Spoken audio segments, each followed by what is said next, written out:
What's going on, everybody? How are you doing today? My name is the Leaping Lemur, and welcome back to another video. Before we get into this video, if you guys could please like, comment, and subscribe, that would be greatly appreciated. It really helps in the algorithm. You guys are in for a treat with this one, so make sure you share and like so a lot of people can see it. It's a pretty funny episode, y'all. Last time we left off, Daniel learned about music and was trolled to oblivion with classmates like Jimmy Chode by his side, and examples such as 9/11 the musical being presented to him as he was none the wiser. So now we are back with another lecture, and I have some sad news for y'all. This was one of the last lectures before Daniel was locked away and discovered a new kind of chocolate hot dog as he lays behind cold steel bars. Just like last time, Daniel sits outside the very place he was arrested in with the smell so strong it clears out the whole Sbarro pizza. I mean, it's not like anyone was going to eat there anyway, but that's besides the point. So we're going to watch Daniel take this lesson on ancient songs and see what he learned about in this episode of Learning with Larson. All right, first off on the list, when I just call your name, say that you're here. All right, Bart Ryder. I'm here. Courtney Heck. I'm here. Daniel Larson. Here. Danny G. German. Here. Fletcher Cox. Jimmy Chu. It's pronounced Chode, yo. All right. And John Rockefeller. Here. Making his grand reappearance, we have the great Jimmy Chode, looking as great as ever. But the professor can't get my boy's name right. I don't know how, because everybody knows Jimmy Chode is part of the famous Chode family, creator of the shake weight, modeled after his father's, well, you know, his arm. All right. Thank you guys for being on time.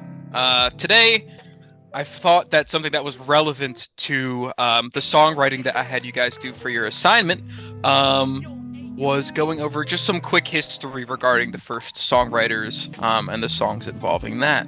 Finally, we get to hear Daniel Larson's great song. It's been a while since we got a new Daniel Larson track. This is sort of like when Cardi releases a new album. The hype is real, y'all. What do you guys think it's going to be about? I'm just going to ask if everybody can see it.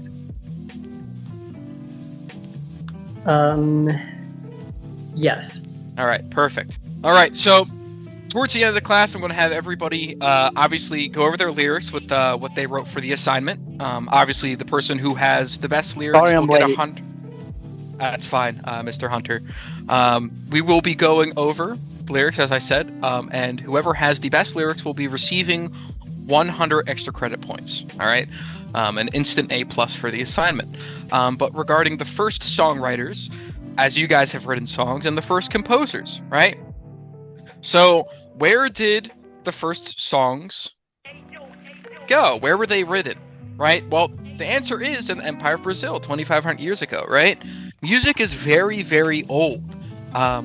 Before the dawn of time, people were making noises and tunes, but the first official song was written in Brazil, all right?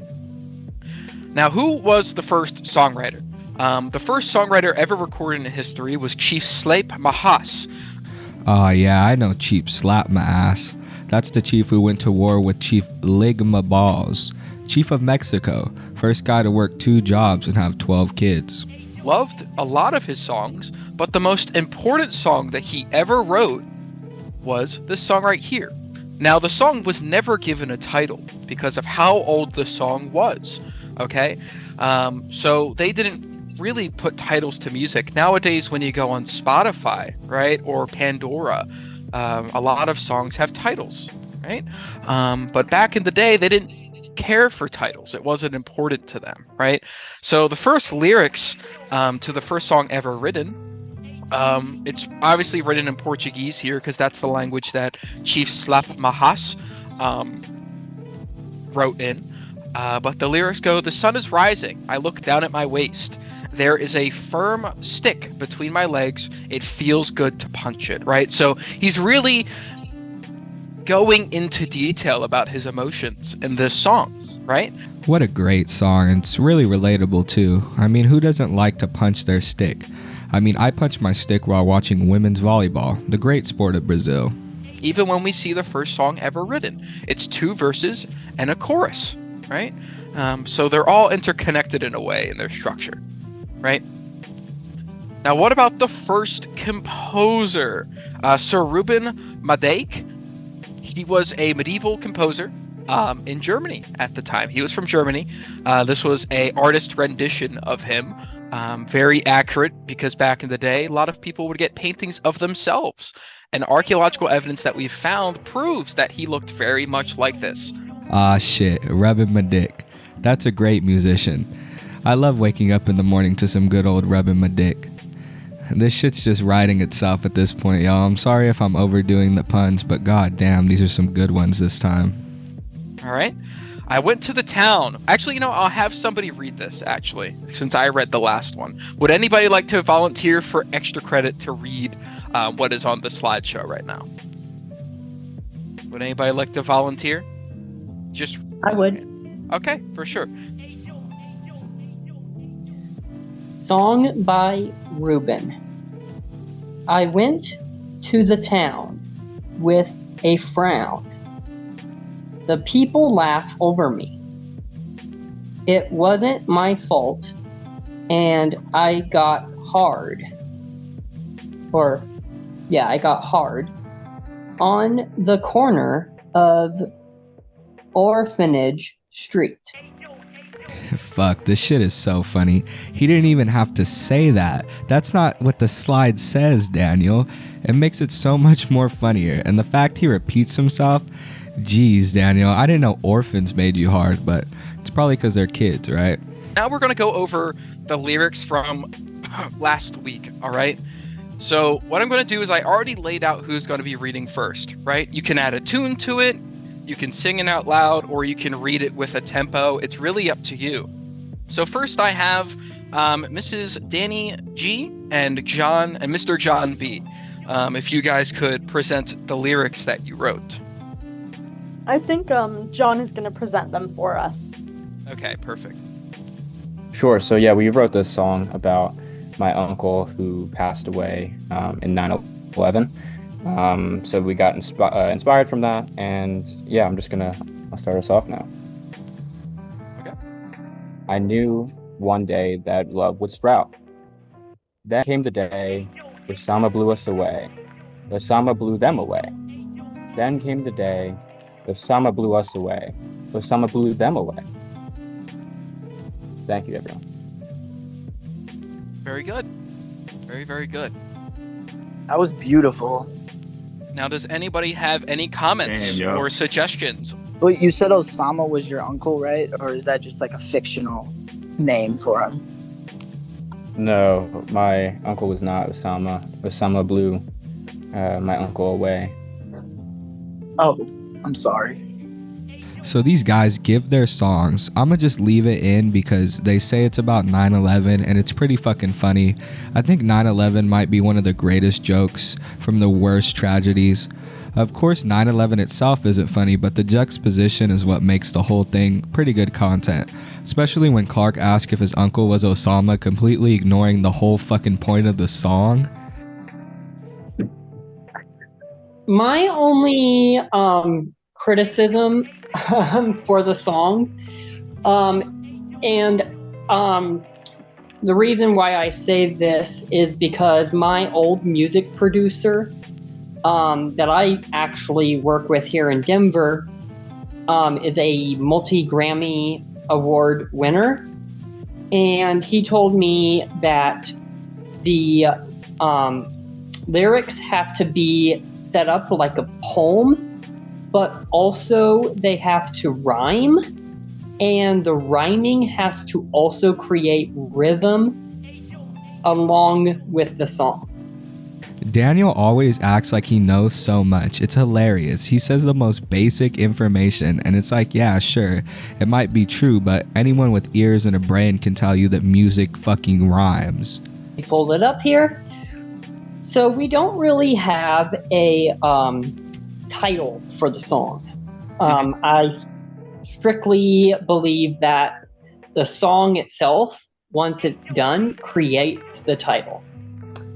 But the lyrics for the song are about loneliness and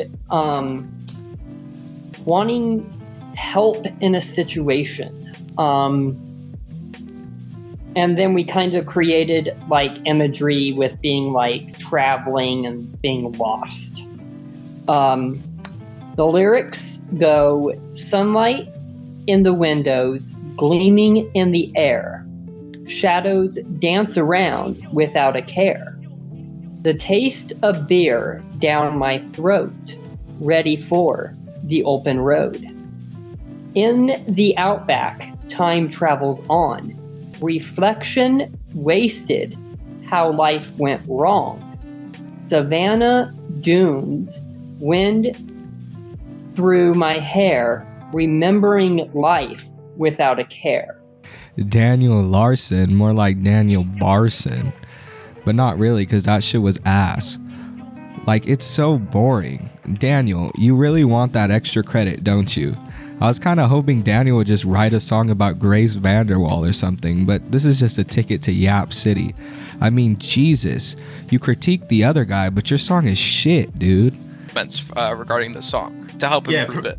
Professor, I think you're glazing right now. Like, me personally, I can't relate to any of those lyrics. Like for real, Daniel, I think if you want to become a more better artist, you got to start talking about like bitches and money spreads and trapping and stuff like that. Cause like, I didn't find no inspiration from those lyrics. You gotta step your game up. I feel like you need to diversify your portfolio. You feel me?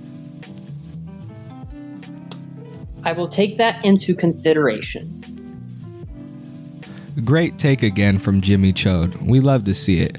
Of course, Mr. Chode is able to see through Daniel's shitty lyrics and imagery. If Daniel wants to be a rapper like he says he was, he's gotta stop talking about sand dunes and start rapping about Grace and all the stacks he gets from Bob. Shake that ass for Jimmy. Yeah. Hey, I still got some love deep inside of me. No need to lie to me. I know you got a guy. He's not a guy to me. Just say goodbye to him, then take a ride with me. I still got some love deep inside of me. Please drag it out of me. Rolly gang, Patty gang, Rich Baby Daddy gang. I'm out of Cincinnati gang. Hood bitch, tatter gang, for she tatter name. Bend it over, only time she turn it back on me for real. All right. Very, very good. Those are some very good lyrics. Definitely some emotion behind that. Then Jimmy starts spitting bars. Daniel can't even tell homie is rapping a song that's already out. It's funny as fuck. You think Daniel's on TikTok enough to recognize a famous song, but I guess not, because he's just completely oblivious the whole time. Anybody have any comments or suggestions regarding the song of Jimmy and Courtney? I thought it was pretty good. My only criticism is that I feel like the song, the lyrics sounded empty and over repetitive, saying the same thing over and over and over again with not enough creativity to match the other bits and pieces that were being thrown in. To put it blunt, it was boring. Hey, listen up, Clark. You over there eating shrimps with wimps, I'm eating lobster with the mobsters, all right? This is the only time I'm going to put a game on lanes.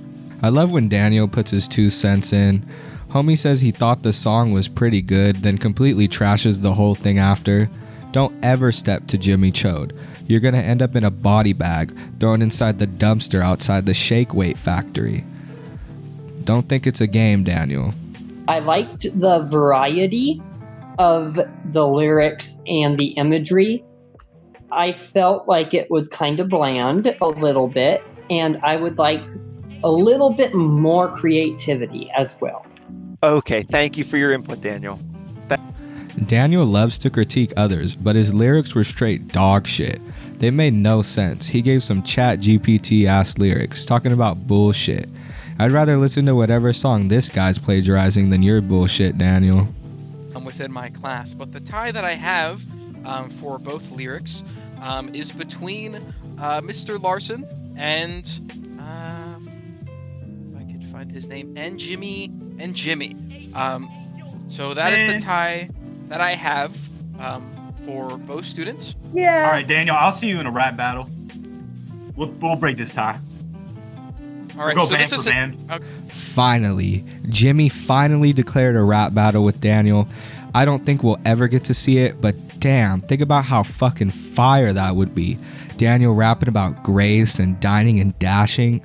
It would be pure gold. Okay, all right, but this is how we're gonna break the tie, and this comes into our next assignment. All right, so what you're going to do is you're going to create the actual music for your song until Friday. All right, so you guys have from today until Friday to come up with a song or like a beat or a melody to the lyrics you've created.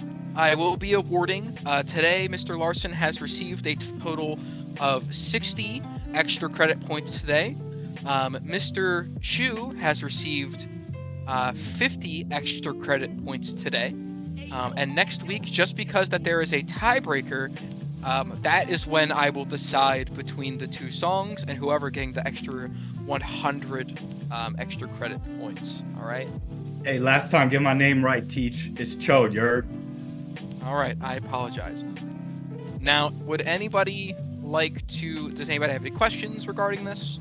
My only question is where and how are we going to come up with the beat? So now Daniel is tasked with learning how to make a beat and completing his song. I have a feeling he's going to fold. Either that or he'll steal something off the internet. Either way, we're in for a treat on the next episode of Learning with Larson, which I believe is the last, and then there's also a debate.